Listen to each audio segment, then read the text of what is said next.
అంబర్పేటలోని వడ్డెర బస్తీలో బోనాల ఉత్సవాలు అత్యంత ఘనంగా జరిగాయి. ఈ ఉత్సవాలలో మహిళలు పెద్ద సంఖ్యలో పాల్గొని అమ్మవారికి బోనాలు సమర్పించారు. తెల్లవారుజాము నుంచే పండుగ వాతావరణం బస్తీలో నెలకొంది. మహిళలు బోనాలతో అమ్మవారి ఆలయానికి పయనమయ్యారు.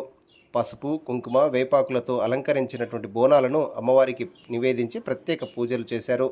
డప్పు వాయిద్యాలు, మేళ తాళాలతో కూడిన పోతురాజుల విన్యాసాలు చూపరులను ఎంతగానో ఆకట్టుకున్నాయి. అమ్మవారి దర్శనానికి వచ్చే భక్తులకు ఎలాంటి ఇబ్బందులు తలెత్తకుండా పోలీసులు గట్టి నిఘాను, బందోబస్తును కూడా ఏర్పాటు చేశారు.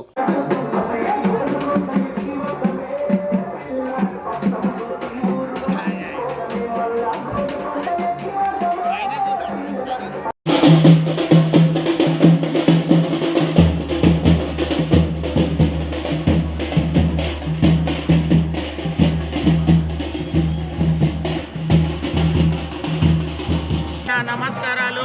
నేను అంబర్పేట వడ్డెర బస్తీ నుంచి మాట్లాడుతున్నా. వెంకటేశ్వర నగర్ నుంచి మా అక్కడ బోనాల జాతర సాగుతుంది.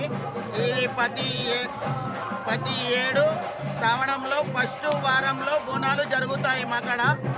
అందుకనే నేను మంచిగా మా మహిళల్ని అందరినీ గ్రూప్గా తయారు చేసుకొని అందరం గంభీరంగా వెళ్తాము. ప్రతి ఏడు మొదటి వారంలోనే శ్రావణంలో వస్తుంది. అందుకనే మేము ఈ వీడియో ముంగట్లో మాట్లాడుతున్నాము. ఇంకోటి మా అమ్మలు, మా అక్కలు, నా చెల్లెళ్ళు, మా బామ్మర్దులు, మా బావలు అందరూ, అక్కలు, చెల్లెలు అందరూ వస్తారు. ఈ ప్రోగ్రాంలో పాల్గొంటారు. అందరము ఫుల్ ఉత్సాహంగా తాగుడు తినుల అన్నిట్లల్లో అన్నీ మేము పాల్గొంటాము. ఇంకొకటి, నేను ప్రతి ఏడు పూతరా చేస్తూనే ఈ ఏడు నాకు ఎంజాయ్మెంట్ కావాలని నేను ఈ సముద్రం ఒకటి ఆపుకొని నేను ఎంజాయ్మెంట్లో పాల్గొన్నాను.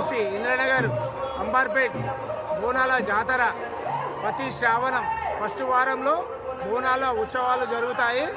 మా దాంట్లో అందరిలాగా బోనం ఎత్తుకొని ఒక్కొక్కరు పోవడం కాదు.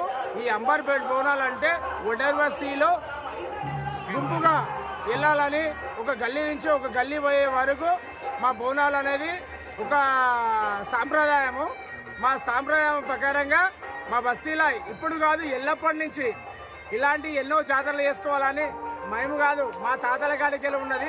ఇప్పుడు మా పిల్లలు కూడా ఇప్పుడు తొట్టెలు వేసుకొని వెళ్తున్నారు. అలాంటి దాని గురించి అందరు ఆశీర్వాదం ఉండాలని ఆ ముత్యాలమ్మ దయ వల్ల మేము ఇంత సల్లంగా ఉన్నాము. ఆ ముత్యాలమ్మ దయతో ఇవాళ ముత్యాలమ్మకి తొట్టెలా సమర్పిస్తున్నాము.